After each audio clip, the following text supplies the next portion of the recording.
नमस्कार मंडळी. तर आज मी बनवते शेपूची भाजी. त्यासाठी भाजी निवडून स्वच्छ धुवून घेतली आहे. भाजीसाठी थोडी मटकीची डाळ धुवून घेतली आहे. थोडा वेळ भिजत ठेवली आहे 5 मिनिटासाठी. तुम्ही मटकीची डाळ ऐवजी मुगाची डाळ पण घेऊ शकता. आता भाजी शिरून घ्यायची आणि त्यासाठी 2-3 हिरव्या मिरच्या, 5-6 लसूण पाकळ्या, लसूण ठेचून घेतला आहे. आता पातेल्यात 1 माप तेल घालायचं. तेल गरम झाल्यावर त्यात जिरे घालायचे. जिरे फुलले की लसूण घालायचा. लसूण जरा परतून घ्यायचा. नंतर मिरची घालायची, कारण की मिरची लगेच भाजली जाते, म्हणून जरा लसूण परतून घ्यायचा. आणि जरा लसूण चांगला भाजला की खमंग लागतो, भाजीला चव पण चांगली येते. आता लसूण परतून घ्यायचा. आता आपण त्यात मिरची घालूया.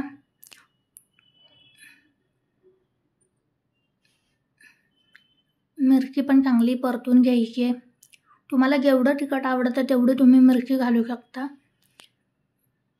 मी एकदम कमी पण नाही आणि जास्त पण नाही, मीडियम घातली. आता मिरची परतून घ्यायची. नंतर त्यात चिरलेली भाजी घालायची आपल्याला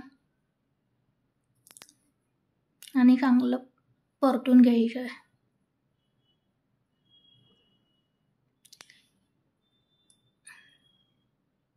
गॅस मध्यम आचेवर ठेवायचं आहे.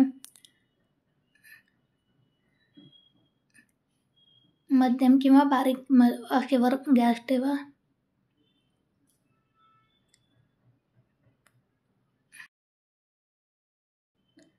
आता हळूहळू भाजी कमी होईल.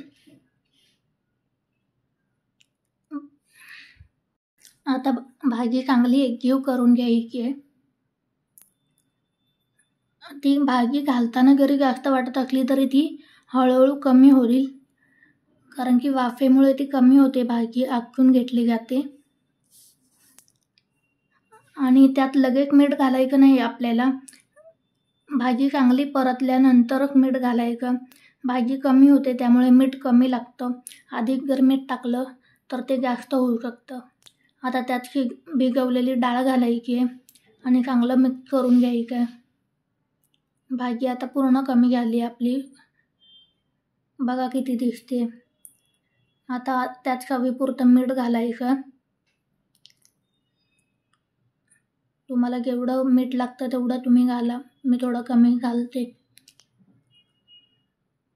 आणि त्यात थोडा पाण्याचा हापका मारून घ्यायचा भाजी शिजण्यासाठी.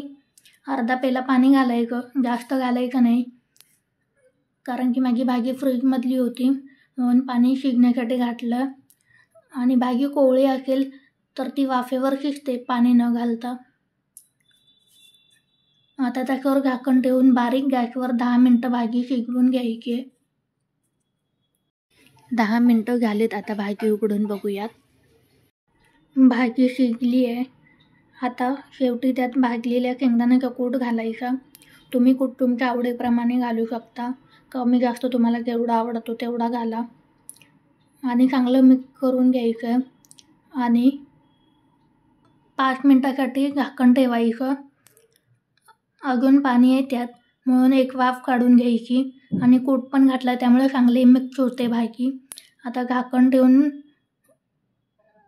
5 मिनिटानंतर भाजी उघडून बघायची. भाजीतलं पाणी पण आटलं असेल. पूर्ण पाणी आटलं आपल्या भाजीतलं. आता भाजी खाण्यासाठी तयार झाली आहे. आता तुम्हाला ही रेसिपी कशी वाटली मला नक्की कमेंट करून सांगा. आणि व्हिडिओला लाईक करा आणि चॅनलला सबस्क्राईब करा. तोपर्यंत भेटूया पुढच्या रेसिपीमध्ये.